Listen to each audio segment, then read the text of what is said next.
Ladies and gentlemen, the long-awaited, highly anticipated return, part 2 of the Terry Michler team recollections. We had a couple weeks ago, we had the first part in the 70s to the 80s. Now we're going to be beginning with the 90s. And I'm telling you, there's always something to be learned here. And that's why it's really a thrill. It's kind of, when you think, oh, it's an old story. Every time you tell the story, it's just a freshness. And so here we are, ladies and gentlemen. The man who's lived it, the man who remembers it. Terry Michler, ladies and gentlemen. Hello, Kevin. How we doing? All right. Okay, good deal. So we're in your residence, and we have the door closed with a sign out there, podcast in session. They may charge us rent, I don't know. But it's a blast, man. And just for under full disclosure, ladies and gentlemen, when you're out here, stop by Wolfie's. Help you and your family. If you got family problems, bring home some Wolfies. And Wolfie's is a family-run business. Oh, is it not? Yeah, man. You don't go wrong at Wolfie's. If you want to really treat yourself to a hot dog you've never had before, go to Wolfie's. Yeah. It'd be a whole new life experience for you. Absolutely. And they've been around forever. I remember as a high school student back in the early 1960s. Wow. Yeah, I mean, we came out of the cave and went to school. Woo. And driving down West Florissant to find one of our ways to go to school, West Florissant and Chambers, at that intersection was the original Wolfie's. Is that a fact? Now it's on Page and off of Woodson. Woodson off of Page. Yeah. Take the 170 to Page and get off and go west for less than maybe about a mile, I guess it is. I tell you, I could run it. So we're talking a quarter. I think I want to see that. Let me get it. I got a phone camera. That would have to be recorded and documented.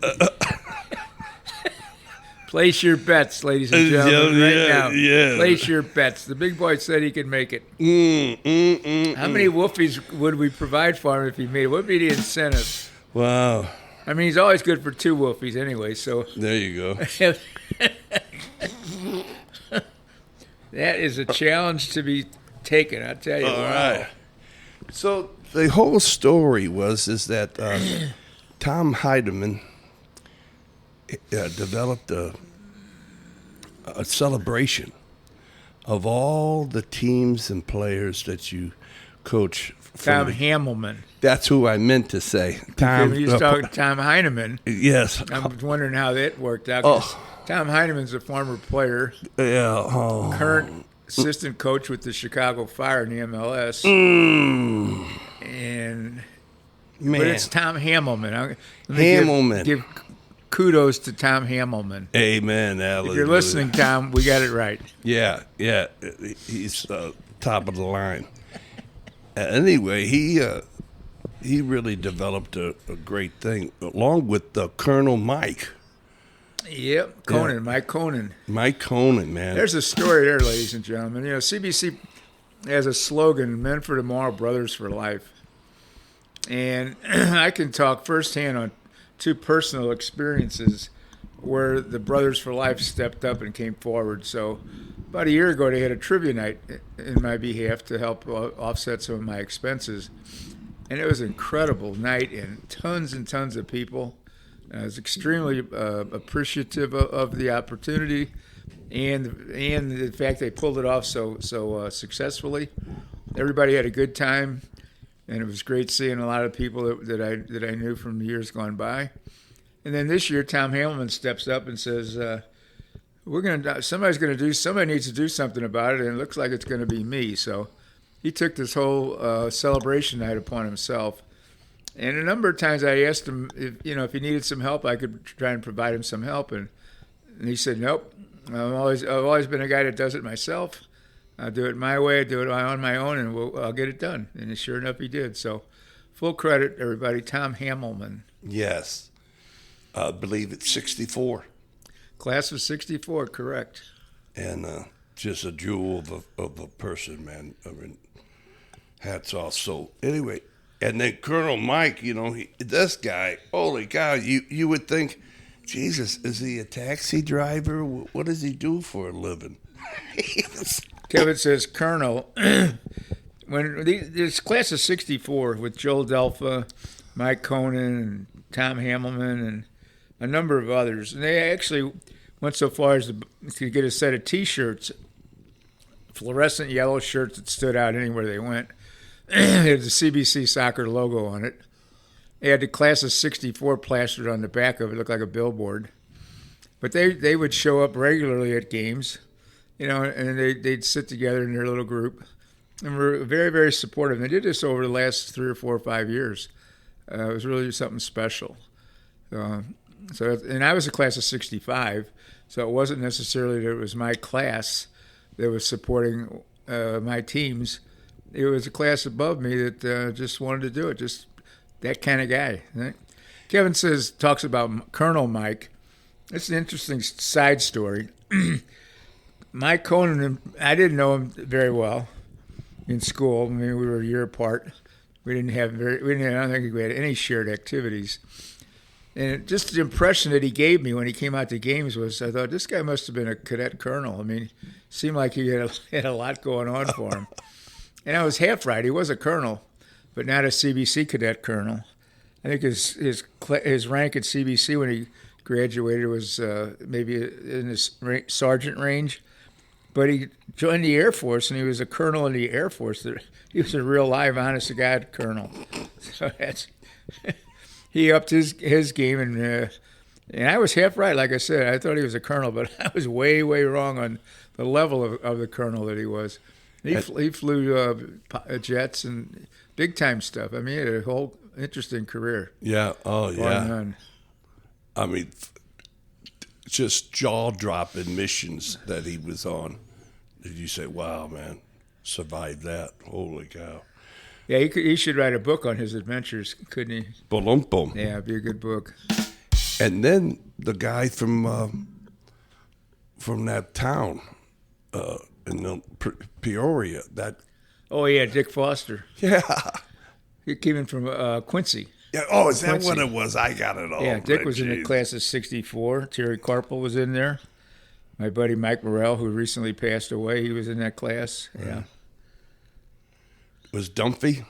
Yeah, Joel Dunphy was in that class for sure, yeah. Joel, I think, was one of the organizers of the group, as a matter of fact. Wow. Yeah. Well, they really have it going on. And did that team, for his football, they were they were undefeated for 3 seasons? Yep. They finished a 27-0 streak 3 years in a row. And they had to beat SLU to do that in the season-ending game and beat them 7-0 in one of the more thrilling games that CBC and SLU had over the years. Yeah, good year, good team, good bunch of guys. And what about that 64 soccer team? Were they off the charts also? 64, we won the district championship. We beat DeAndres.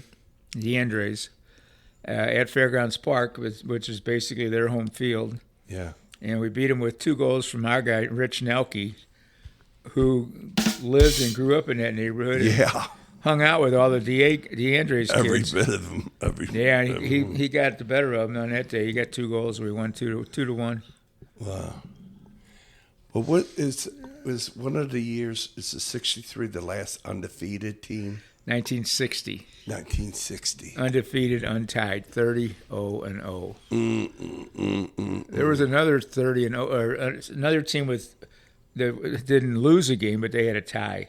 This was the only one that didn't have a tie. Yeah, wow. My best teams I ever had were one loss. I had back-to-back 83 and 84.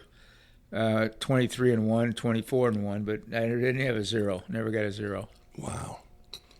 And when you played, you had, was it 15 consecutive shutouts? 16. 16. You're always off by 1. Yes, I am. 16 consecutive. Yes. I started at 14, 15. Okay, 16. We had a lot of ties. I think we were 29-3-7. Wow. Yeah, when it got 29-3 was pretty good. When it got to 7, it's like, ooh, that's pretty many. But they were ties.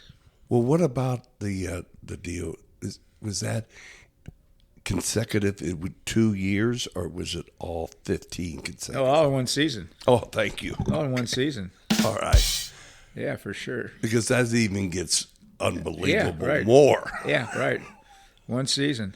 Oh, man. And I easily remember because I played in the back, so that was a big thing for us. Yeah.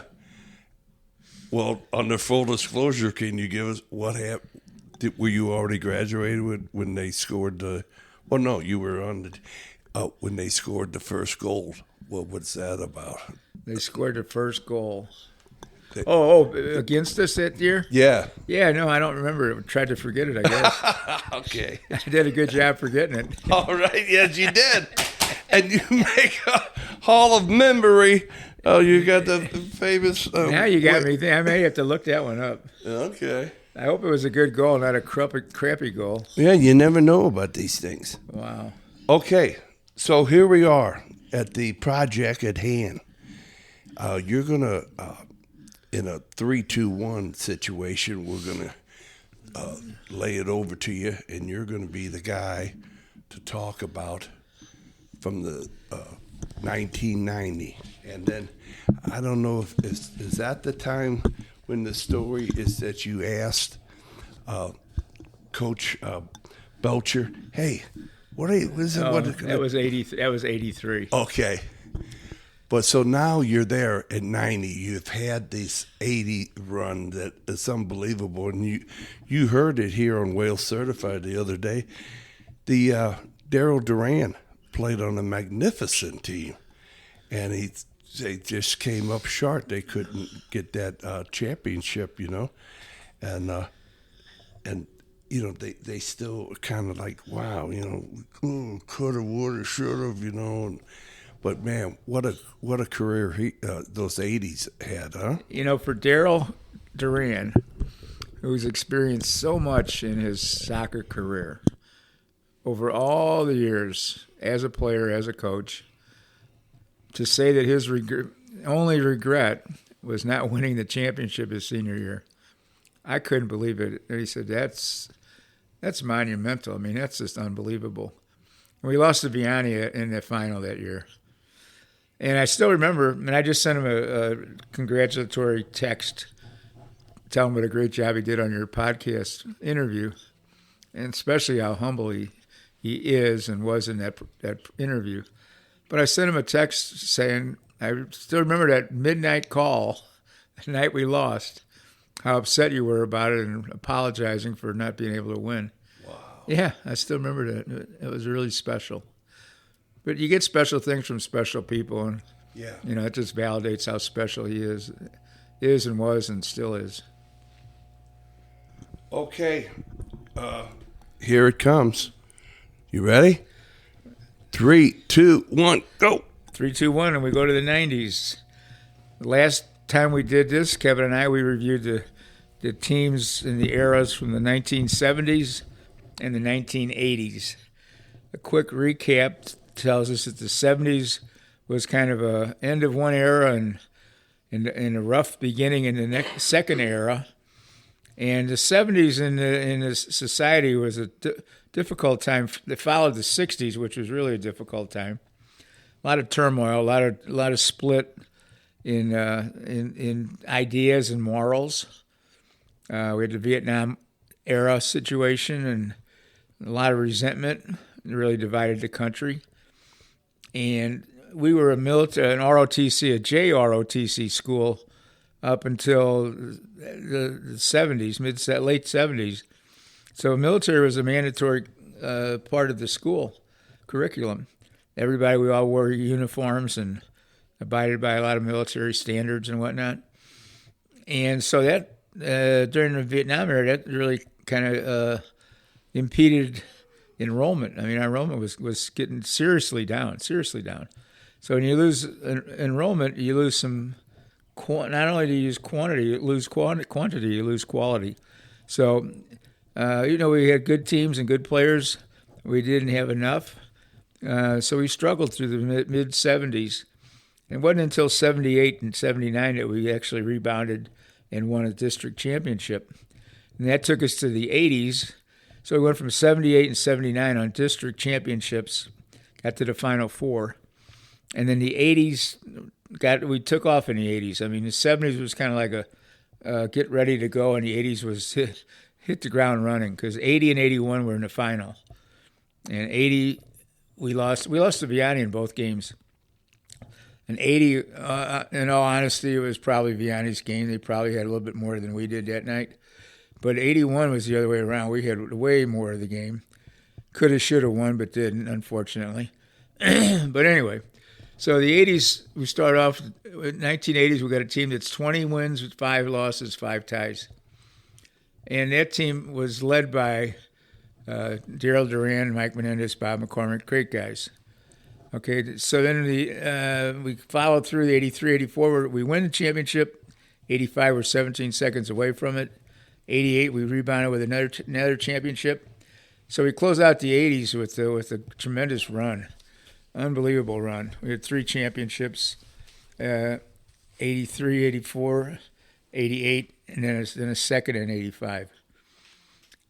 And then in the 90s roll around, right on the heels of the 80s. The 90s we probably had, well, no, for sure, one thing is certain for the 90s. It was the most unlucky era that we had. We had some great teams with great players, but did not win a state championship. We had three seconds. We were in the final 3 times and lost, and then we had a third. But we didn't have the big one. We didn't win the big one. So in 1980, we finished with the 25-5 record, and we were second in this state championship game, led by Billy Baumhoff, Chris Santel, Kevin Brown. Those were some of the key guys. 91, we followed up with a difficult season. Had a lot of good players. We had some games canceled, postponed because of weather that weren't made up. And that team suffered the only sub-500 season that I had in my career. They were 10 and 11, but won a district championship. One of the highlights of the year for those guys was that Vianney ended up being the team of the year that year. They were 29-1-1, but the one loss they had was to us, and we ended their 64-game winning streak. Wow. Yeah, which was quite an accomplishment. Oh, unbelievable. Yeah. So move on to 92. 92 wins district for the 15th consecutive time. That's quite a statement as well, to be the team that wins the 15th one in a row. A lot of pressure built up on them. And they were led by a lot of good seniors there. There was a good senior class: Jason Burnson, Richie Burkett, Brian Canavan. Kenny Duncan was our goalie, Brendan Flanagan, Sean King, Tom Larrigan. Ronnie Oster was in there, Steve Stalazinski, Johnny Newsell, Danny Lyles. They were all a bunch of good kids, and they performed well. They got out of district, but that was about it. But the thing about it was they were the forerunners to what followed, because 93, 94, 96, 97, 98 were incredible seasons, incredible teams. And they had a little more luck, but they didn't have enough luck. 93 and 94 were the year the Moriarty twins and Jeff DeMaria. They were the catalysts in those eras. And unfortunately, those teams, 93 won district, but that was about as far as they got. They didn't get any further than that. But they managed to make that 16th district championship team in a row. So credit to them. They were number 1 in the USA in the preseason poll. That's how good of a team they were, how well recognized they were. And they finished number 3, which was an incredible record placement. They were 18-0 and 1 before they lost. So they went 19 games before they lost. And they ended up with one loss, 22-1-2. But unfortunately, like I said, they weren't able to get the big one. Lost on PKs in a game that we outshot the opponent 33-3. So we talk about bad luck. That number right there talks a lot about bad luck. Outshooting the opponent 33-3 and losing on penalty kicks. That's not the best of luck, that's for sure. 94 is senior year for the Twins and Di Maria. They go 25-2-2. Again, but no state championship. This team, unfortunately, as good as they were, and they were ranked number 1 throughout the season in St. Louis, they lost to the final in the district. They didn't make it out of the districts. We lost 2 years in a row in district finals, both times to DeSmet. And in both games, arguably, could have went our way as well as it didn't. But they didn't go our way, So we fall back again. It was an era where luck really prevailed, and it wasn't in our favor. But what a good team they were. They're a senior-led team, and a really good supporting group of juniors as well, because the following year, in 95, those juniors stepped up, and they went 27-2-2. So between 2 years there, you got 25 and 27 wins. That's 52 wins against a total of 4 losses and 4 ties. And nothing really concrete to show for it in terms of end-of-the-year championship. But that team, those juniors that made up that team were Eric Kuster, Ned Krancer, Brian Werner, Kevin Pierce, Charlie McDaniel, Tim Clancy, among others. So another casualty, if you will. The goal differential that year was plus 66. That team scored 66 more goals than they allowed their opponent, and they had 18 shutouts on a goal differential, meaning that we had 18 more shutouts for us than we had against us. Those are pretty impressive numbers, very impressive, yeah. Here it is. I can't help but to tell you. I'm here, and now I got the microphone. I turn the microphone on and you can hear me. Thank you, ladies and gentlemen. But I wanted to say about the Twins. I worked with the father off and on with the stagehands, and there it was. I'm saying, man, guys are really good this year, man.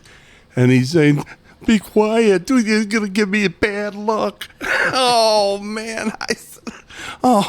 So I clammed up, man. And then the big whammy came on, So I had to tell a story. He's the guy that says, hey, somebody asked, our mutual friend says, hey, when you see the whales, tell them, hey, listen, I'll hear the whales before I see them. All right. So we back to me again here now? Please. Okay. Where do I go from here? So we talked about the team of 96. No, 95. Yeah. We're up to 96, and they go 26 wins. So we got 25, 27, 26 wins. 3 years in a row. No championships to show for it. But 96 team actually did get to the final. 96 and 97 got to the final. And 96 was another tough luck story. We lost to Blue Springs. Another game we outshot the opponent 33-3. That seemed to be a bad number, 33-3. Twice we had that number, and both times we lost. This time it was not a penalty kick. It was a set play off of a corner kick that did us in. But what really did us in was all the chances that we missed at the other end. We had a lot of quality chances. So this team had 12 wins in a row on the year. They were led by Ryan Ferguson, Jason Vagley. Mike Gallagher was the goalie. Joe Young, Johnny Tyne, the Leonard brothers, Chris and Jeff. Kevin Hudson was on that team. Johnny Sell. Nick Pantazzi was a young player on that team. Tony Pillow was in there. It was a good group, awfully good group. 97 follows up with 26 wins. So look at the pattern from when we started in 90 with Here it goes. 20 wins. Don't hit the microphone, please. So we started with in 93, from 93 through 98 for sure, through 99, 93 through 99. Every one of those teams had 20-plus wins. You know, sometimes you get 20 wins here and there, but to get it that consistent, that's pretty special. So in 97, we're 26-4-3. We lose in the final to De Smet. The first goal was a very, very questionable goal. It was determined to be a penalty kick on a ball that was ruled to be a handball on the goal line. And that led to an automatic red card also. And our bench was at the soccer park, number one. We were at the scoreboard end of the field. That was our bench. And the play happened at that end of the field, scoreboard end. We had a perfect direct line view of the play. The ball was shot into the goal area. Jason Pro, our senior back captain, was on the ball. The ball was coming right in his direction. He made a diving attempt to get his body in front of the ball, and it hit right in the pocket of his shoulder, right up in the clavicle area. And the referee, who was on the other side of the half line, deemed it to be an arm ball, handball, and a penalty kick. So not only do we give up a penalty, and then we lose a player because Jason gets a red card because it's deemed to be an intentional handball preventing a goal. So he gets a red card. So we give up a goal, a player, and couldn't recover from it. We ended up losing to De Smet that day, 2-0. Definitely luck was not with us on that day. 98. I made a mistake a minute ago, and I said that all the teams from 93 through 99 had 20 wins. 98 team had 32 wins. How about that? That's the most wins any team that I had over my whole career, 52 years. I had two teams that had 30 wins. And one had 31, and this one had 32. And they were 32 wins with 2 losses and a tie. Lost in the semifinals. So they ended up finishing third. But what a team they were, right? This was a senior-led team with Nick Pantazzi, Derek Myers, Brian O'Hagan. Kevin Hudson was in there. He was a junior. Yeah, we lost to Chaminade in penalty kicks that year. That was our end of the run right there. Yeah.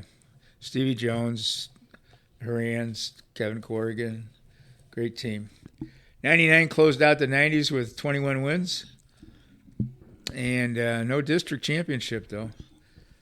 No district championship, but we closed out a successful decade with that team. Their goal differential, wow, was a whopping 87. They scored 87 more goals than they allowed. They had 13 more shutouts than they allowed, but that was an offensive team for sure. 87 goals difference. Kevin, what do you got? Going back down to that Gallagher, the goalkeeper. Yeah, Michael Gallagher. Yeah. You told me a story that you've seen it 1,000 times. The ball goes over the net, and the goalkeeper jumps up and hangs on the top bar, the crossbar, just to cover it. Well, in this, it dipped, and it hit his hand on the crossbar and came down to a player that was rushing in to get a rebound. And as he's hanging from the crossbar, he stopped the ball with his foot. You sure that was Mike Gallagher? I know it was the Dooley. I know Mark Dooley. It was the Dooley. I know Mark Dooley did that. All right. I thought it was an Irish kid. I'm sorry. All right. But you had it perfectly right, though. It was against Slough High. Wow. And the irony of that was the guy who took the shot was Steve Kuntz from Slough High, who happened to be Mark Dooley's best friend. Oh. So there's the irony there for sure. Yeah, man. Wow. You see something like that. And what a goalkeeper those two guys were. I mean, they had all the numbers plus the talent. The Kevin, skill. one honest to God statement that I can make that covers all my career was that I was more than blessed with good goalies from day one with Dave Dolphus all the way through. I mean, hell, the one year, what was it, 2004, we had 3 number 1 goalies. Yeah. 3 number 1 goalies: Justin Welpley and John Schmelzer and Aaron Johnson. We had 3 number 1 goalies. Yeah, and that's an incredible story because you had one eeny, meeny, miny, mo, right. and then everything. Then it's pick one. Yeah, and it went all the way okay until the final. Right. And then it starts anew, and there you go. Yeah, then it was time to pick one. Luckily, that day we picked the right one because Aaron Johnson was the pick, and he had a great game. Wow. He kept us in the game with a couple of saves. Yeah, yeah. We're We're going to try and do the 2000s, or come on, let's do it, man. Come on, let's do it. So 2000, we're starting the end of the era of the Clayton Road campus, just the beginning of the end. The 2000 team followed suit, 21 wins. I mean, and it got to the Final Four, won their district, got to the Final Four. They had a good semifinal game. Third place game.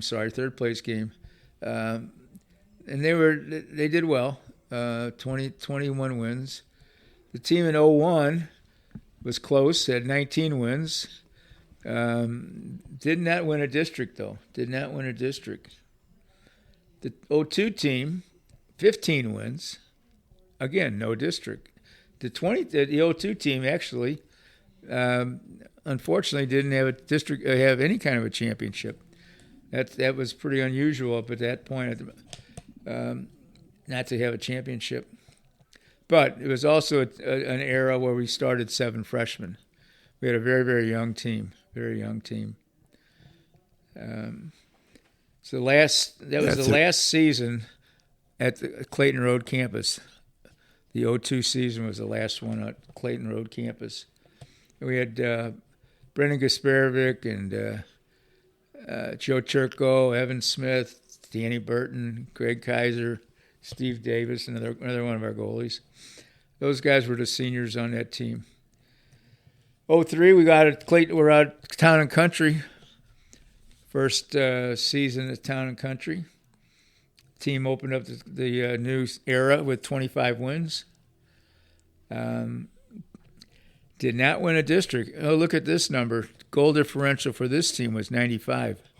Scored 95 more goals than they allowed. Oh, my gosh. Wow. And the story behind this team was kind of a simple one. The way this tournament's set up, the district was SLU High, which we used to have pretty regularly. But after the district game, there's always a year or a team or a time where the road after district is less difficult than usual. And this was the year. This was the year that we felt like if we got out of district, we were probably looking at the state final game as the next tough, meaningful game, which it turned out to be. The only problem was we didn't win the district. So SLU beat us in district. Not that we didn't have good chances to win. We had great chances to win, but we missed them. And SLU ended up going to the finals and winning. And that was the year that we knew that that's probably the way it was going to be. But unfortunately, it just wasn't that way for us. That was 03.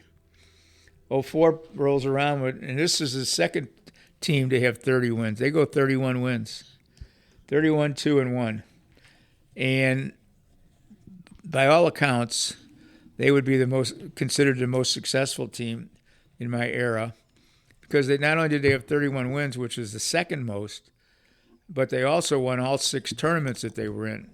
They're the only team to do that. And listen to this number: their goal differential was 105. Oh, they scored 105 more goals than they gave up. That's amazing. Oh man! They had 17 plus 17 on the shutouts. Wow. They were number 1 preseason USA and finished the final poll number 4 USA. Those are legitimate numbers. Zach Bauer, what a player he was, led us from the center back position. Matt Harris, Aaron Johnson, Connor Newsell, Joey Brennan scored the championship goal. And we're playing Rockers in the final, and it's overtime. We're playing on field 2 because the main field was not playable because of rains. Playing on field 2 on the turf. Game goes into overtime. Aaron Johnson made a couple of saves to keep us in the game. And Joey gets the ball at the edge of the penalty area with his back to the goal and turns and fires on it and scores. Great goal. And Chris Lawson, the Rockers coach, who I got to know pretty well back in those days, was impressed with the goal. And I said, Chris, that goal came out of one of our training games. We call it bumpers.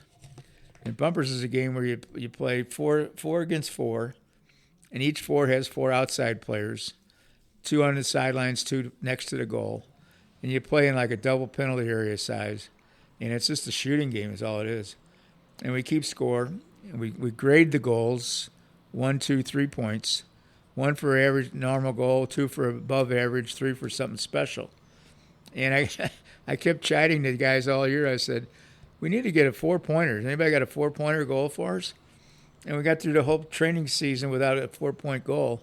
And then Joey Brennan hits that one in the final. And at the banquet, I deemed that was a 4-point goal. And it was. Every bit of one. So, yeah, that was, what a team, though. 31 wins, win 6 tournaments, including state championship, have 105 goal differential, and finish number 4 in the country. Wow. 05? 05 is the senior year for all those freshmen that we kept a few years back. So we kept 7 seniors as freshmen, kept them for 4 years, and they ended up at state championship and 29 wins. So they followed up on 04, who had 31 wins. So we got 60 wins between 2 teams there, between 04 and 05, 60 wins, 2 state championships. The seniors on that team were Tiago, Zach Tierney, Kevin Billicky, Mike Hanley, Tim Leonard, John Smelzer, Randy Roy. Those were the 7-year seniors. That group of 7 seniors had 100 career wins as well. 2 state championships, national ranks. They were a pretty special group. 06, we kind of came back to earth a little bit. We had 16 wins. 07, we bounced back with 23 wins.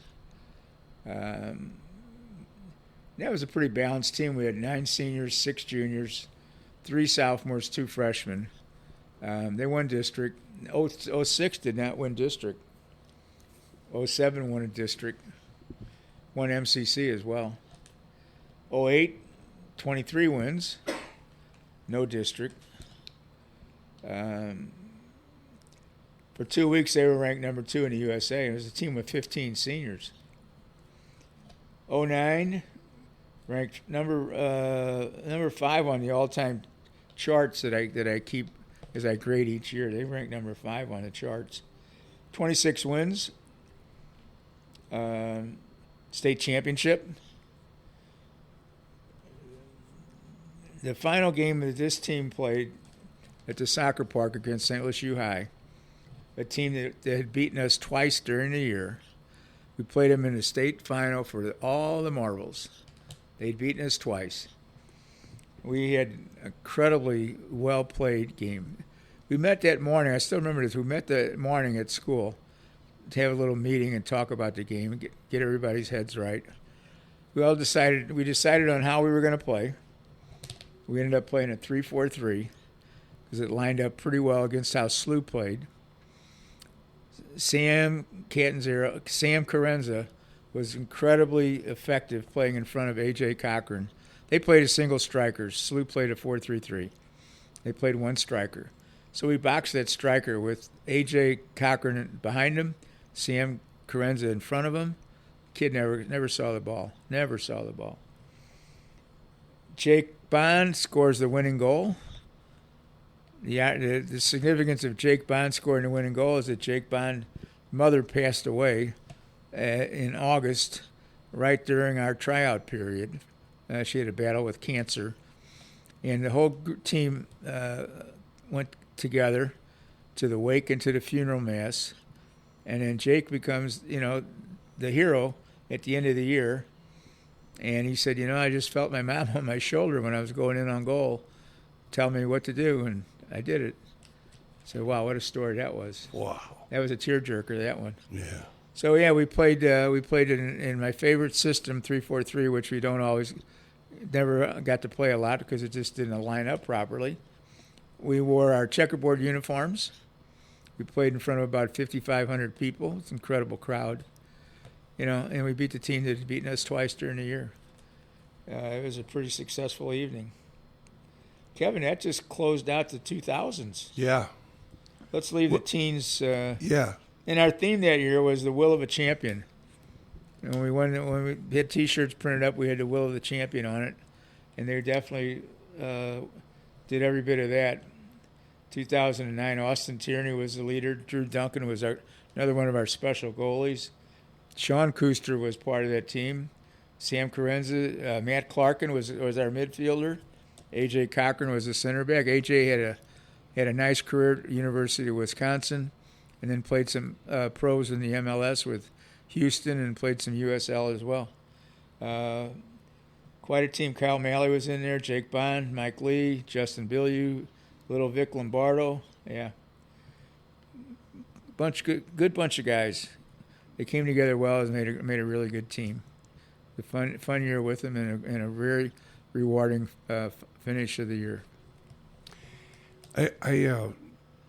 I'm always amazed at you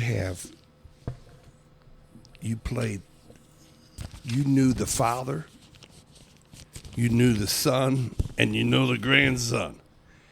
That is just as unbelievable is that in my time with you, a lot of those names, they were the fathers, and then their sons played, and I remember their sons and stuff. It just was, unbelievable. That's just called getting old. That's all. Oh, is that? Oh, okay. But no, you're right, Kevin, and that's awfully special to me. It's more special to me when I get to coach those kids whose dads played for me. Yeah. Then I have to coach against those kids whose dad played for me. Right, man. And that's getting to be, that happened a number of times, and which is fine. Kids should have the opportunity to go where they want to go. And yeah. Mostly, like one of the teams we had, that 04 team, that was the most successful team. We had Zach Bauer and Matt Harris came as transfers, maybe their second year or whatever. But the whole group of them was swayed to go to CBC. And the kids told me this back in the day, that Justin Welpley, the goalkeeper, was kind of the leader of the pack, kind of a real quiet kid, but evidently a leader. And the kid said when Justin decided he was going to go to CBC, that swayed the rest of them to consider going to CBC as well. Wow. Amazing. Yes. Amazing. That's the influence the kids have. Yeah. And we talked about this last week, and it really means a lot to me about, the creativity versus tear the mother down, burn it down. What does it take? Having all that, to try to make that gold. So many things can come in the way to deny. Whereas you're a defense, it's almost, if you don't give them a goal, it's going to be very hard for them to score a goal. Yeah. You're right, Kevin. I've always set targets. And the easy answer to that is the environment that CBC soccer has always been. It's always been competitive. And it's competitive beyond just being competitive. It's competitive to win. So when you look at the history of CBC soccer, from the very beginning, before there was an established state championship, there was always a district championship. And the district championship up until 1969 was the equivalent of a state championship. And CBC won 9 out of those 13 years, 14 years, whatever it was. So that was already way in place when I came back to coach. I came back coach in 71. And they'd won the first state championship in 69. And I didn't win my first championship till 83. So, there was a period of time there where it wasn't all as good as it could have been, but there was some circumstance about it, But anyway, the answer to your question is you got to have those targets, and they got to be realistic. You can't ask for kids to do more than they possibly can do, because that leads to frustration and failure and anxiety and all kinds of negative things. But as long as you give them reasonable, reachable, can-do goals, if they're competitive, they'll strive for them. Like I said, I've been lucky over my career to have that element of competitiveness within the groups. Kids that wanted to do stuff, they wanted to win. Yeah, man. Wow. Going back to that 04 team that won that had the most successful team of my career. The night before we go to the Final Four, I remember this too clearly.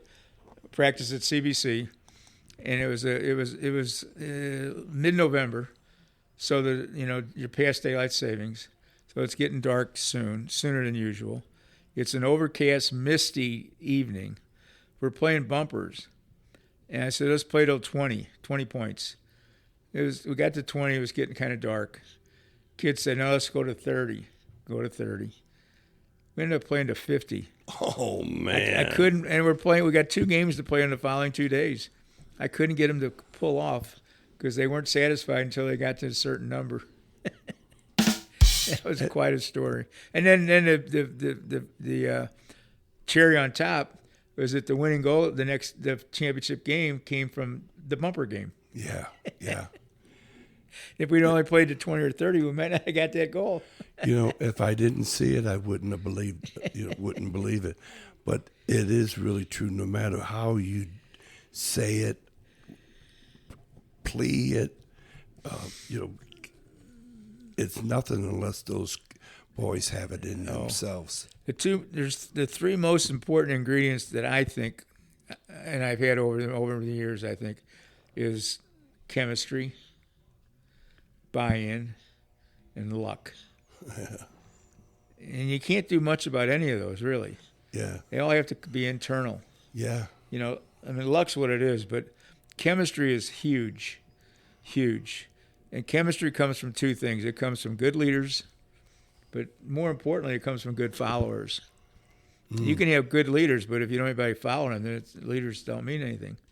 So you've got to be a good follower. Not everybody can be a leader, but you can certainly be a follower. Right. And unfortunately, I've had teams where the leader might have taken the group the wrong way. Yeah. Because not every team was as successful as the rest of them, or what maybe they even could have been. Yeah. And in hindsight, looking back, I'm sure there's probably some regrets that I wish they probably would have wished that they'd done things differently. Yeah. And adolescence is a difficult time. Everybody, a lot of pressure. Some people don't like to be challenged. Some people like their comfort zone. Right. They don't like to be challenged out of it. But yeah, so there's a whole lot that goes into it. It's just you got to stay on top of it. That's the biggest thing. Yeah, and there's where you talked about moments in a game. There's certain moments in a game that the outcome usually is determined. And throughout the first day of tryout, there's certain moments leading up, and then in the league, during the season, and then for districts, those moments you say, "This is a shoe-in, man." You make a great point there, because a lot of the disagreements that coach and players have comes from that idea, right, that you just talked about. Because coaches, and I'm talking about myself personally, coaches have a vision of how they want something to go. Players may not recognize or realize it or share that vision at the time. But if you're consistent and you can continue to reinforce it, and you explain why you're wanting to do this, you got a better. And if you get the players to cooperate with you and allow them to have input, and you communicate with them, you're gonna have a better chance for a buy-in. And if you get the buy-in, then you're okay. Yeah. And then it's a matter of put in the work.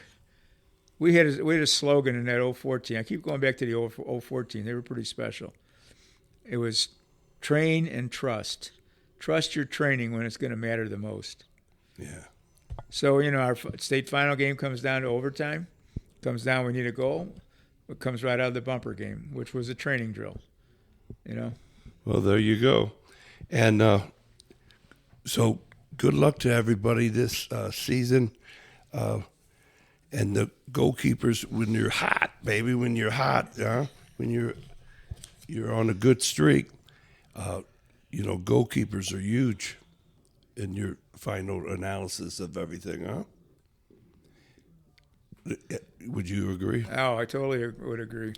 As I said earlier, I've been blessed over my career with an abundance of quality goalkeepers. I mean, we were there for a while. I mean, I almost felt quietly guilty having so many good quality goalkeepers. Well, here it is. It's coming to that time.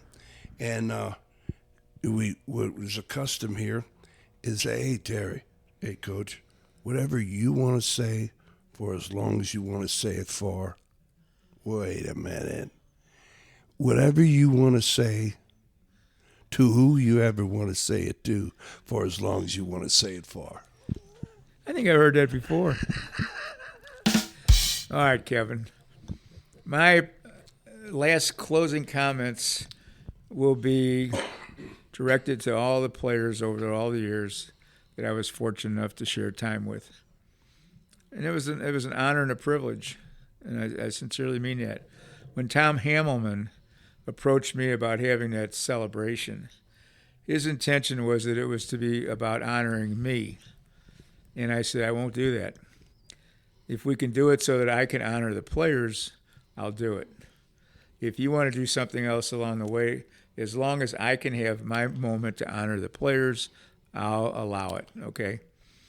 So that's what it's all about. I mean, I've said this before, and I'll say it again. I'll continue to say it.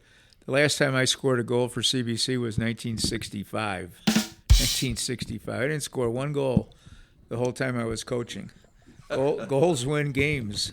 I didn't score any goals. So the players are the ones that deserve all the credit. They're the ones that have to work every day to be ready to play. They're the ones that have to perform and execute when it matters. They're the ones that deserve all the credit. Coaches always get to take the blame, but players get the credit when it's good. And when it don't go right, coaches got to figure out a way to make it right. So my closing comment is thanks to all the players for allowing me to be part of their career. And also, I'm extremely proud to know where some of these guys have gone with their lives and how many of them have put some of their life back into soccer. We have a great group of soccer alumni that are back actively involved with soccer at different levels. So thanks to all those guys for keeping the wonderful game alive and well. Thank you. To the players, hip, hip, hooray! Hip, hip, hooray! Hip, hip, hooray! Well done, lads. All right, cheerio.